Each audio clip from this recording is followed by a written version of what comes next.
Hey there drone fans, Rick here again from Drone Valley. In today's video, I'd like to show you some of the footage and pictures that I've captured with the brand new DJI Mini 3 drone. Now I've been flying that drone all over New Jersey. Behind me is a beautiful lake near my home. I'm flying here an awful lot, but I've also been down at the Pine Barrens. I was over the bay. I've been flying around farms in my area, and I tried to capture footage in the morning, midday, and in the afternoon, so you can see how the new imaging package handles those different lighting conditions. Because remember, the camera's bigger. It's a 1/1.3 inch sensor, so it should let more light in.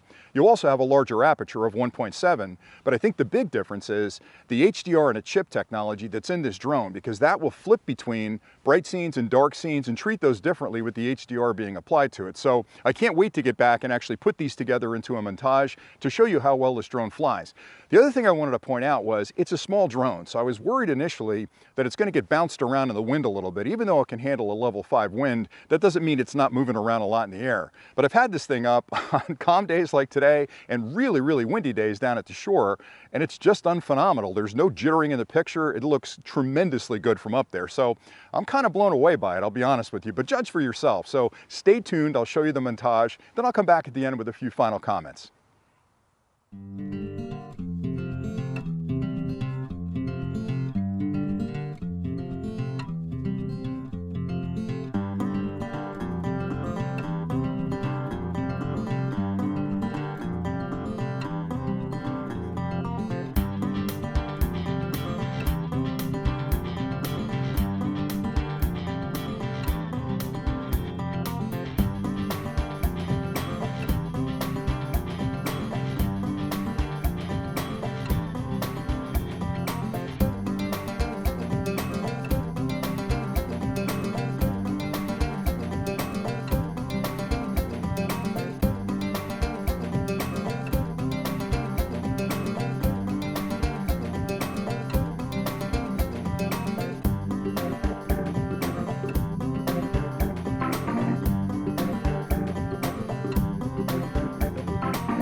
I hope you enjoyed that montage of some of the videos that I've shot with the brand new DJI Mini 3 drone. I also wanted to show you some of the beautiful spots we have here in New Jersey. Like this location behind me, this is hands down one of my favorite places to fly. Now the footage you saw came right off the memory card. I did no post-production correction on color balance, brightness, focus, or any of that. So what you're seeing there came right off the drone. And the footage, to my eye at least, was pretty amazing for a drone of this size, and I think it's due to the larger image sensor, which is a 1/1.3, and the larger aperture, which is an f1.7. Between those two, you essentially have a DSLR camera up in the sky flying around. And I've flown this guy for a couple of weeks now, on windy days, on calm days, and it just handles so beautifully up there in the air. It can handle a really stiff wind, and it stays rock solid in the air. So that's pretty much it for today. Now I have a ton more clips coming on this drone and a lot of other high-tech stuff, so if you haven't subscribed to the channel, what are you waiting for? Hit that subscribe button down there and join the Drone Valley family, because I'll be doing a lot of comparison clips between this drone and other mini drones, and this drone and even larger drones, so you get a real good idea of how it stacks up against the other products that are available in the market, and I have a ton of other high-tech stuff coming. So thanks again for watching, and until next time, happy flying.